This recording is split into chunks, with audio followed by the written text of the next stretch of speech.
Thank you, everyone, for holding. We are now joined with head coach Doug Martin of New Mexico State. If you have a question for Coach Martin, please press *1 on your phone at this time. Again, press *1 to get in the queue to ask questions. New Mexico State is coming off a 56-26 loss at Georgia Southern last week. The Aggies now prepare for an October 24th game at 6 p.m. against Troy. That game will take place in Las Cruces, New Mexico.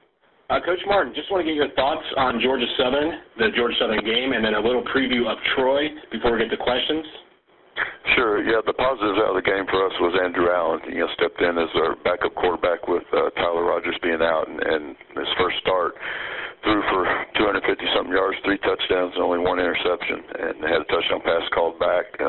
So really played well for us. Took care of the ball exceptionally well, and gives us hope that he's going to be good enough for us to win some games down the stretch here. Defensively, we just really continue to struggle. We struggled all year stopping the run, and Saturday was no exception to a really good Georgia Southern team that runs the ball exceptionally well.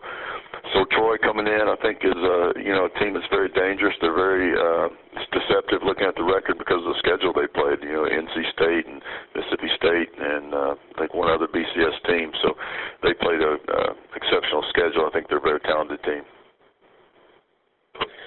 Thank you, Coach Martin. As a reminder to our members of the media, please press *1 at this time to get in the queue to ask questions. Before we get to questions, Coach, just want to ask you about Andrew Allen, who you brought up in your opening statement. What are the primary differences between him and Tyler Rogers, and what was the game plan going in? Was it different than if Rogers would be starting? Yeah, sure. Andrew's a little bit more athletic than Tyler. He's faster. He runs better. Tyler's probably a little bit more accurate thrower, but Andrew is a good thrower. I mean, he throws the ball exceptionally well. We tried to, make the running game something where Andrew could keep the ball in his hands a little bit more than what Tyler would have done, and then the passing game was simplified. Although we threw it 37 times, we were still going to give him a chance to throw the ball down the field. I think the test for him was, can he really express the vertical part of the passing game, which he did really well.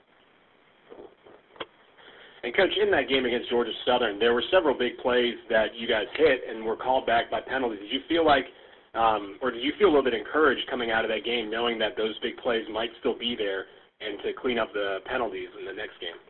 Yeah, offensively, it was very encouraging. Like I said, Andrew had the 1 touchdown pass called back. It was an 80-yard touchdown pass. We had another fade route that he threw just beautifully down the end zone, and our receiver didn't quite come up with it, probably should have. So, there are opportunities there that he executed well, and if he can continue to do that and take care of the ball, then we've got a chance to score some points. And Larry Rose III, again, he was your leading receiver and rusher on Saturday. Can you talk about his performance? Yeah, he's an exceptional player. Larry's one of the best players in the Sun Belt Conference, in my opinion. He's really an all-around back. He runs exceptionally well. He makes people miss. He's got really good speed. He's an excellent receiver out of the backfield. You can split him out in empty sets and things like that. He's really good in that area. He's just a great player. And finally, I want to ask you about Troy. Offensively, they present a few different threats to your defense. What's really challenging stopping their offense?